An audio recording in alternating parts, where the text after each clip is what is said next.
Hey, welcome to Grace Upon Grace. This is a 3 minute devotional thought that is designed to encourage us in our walk with Christ.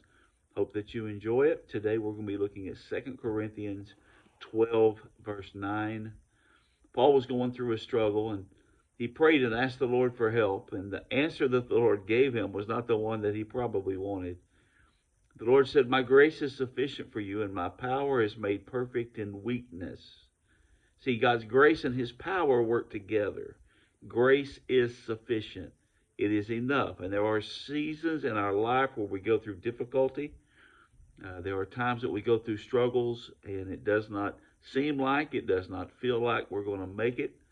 Or we feel like maybe God has forgotten us or that God is no longer with us. The truth is that he is always there. And even in the most difficult times and seasons, when you are at your weakest, grace is sufficient. God's grace is enough if you'll allow it to be. God's grace is enough if you'll draw on that, because the next part of that verse in 2 Corinthians 12:9 says, his power is made perfect in weakness. His power is perfected through weakness. So when we are weak, his power is perfected in our life, in our situation. See, we always want to pray a prayer, get the answer, and move on. The truth is, sometimes what God is doing in us is to prepare us not for an instant moment of gratification or thankfulness. It is so that He can perform in us the process that He's working to conform us to the image of His Son, according to Romans 8 and verse 29. See, what God is doing in us is not just answering our prayers like Santa Claus in heaven.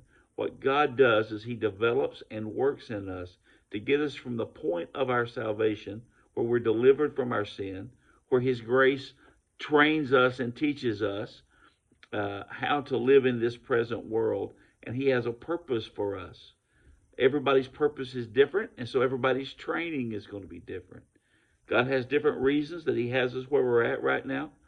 And the reason is that he is developing in us to do something not only for us, but through us and in us, so that we can show forth his glory, so we can shine forth his light. And so today, if you're going through a difficult season, I do not make light of that at all. I know it's difficult. I understand there are hard times, but know that God's grace, his goodness is sufficient for you. And in your weakness, his power will be perfected. Hope you have a blessed day. See you again soon.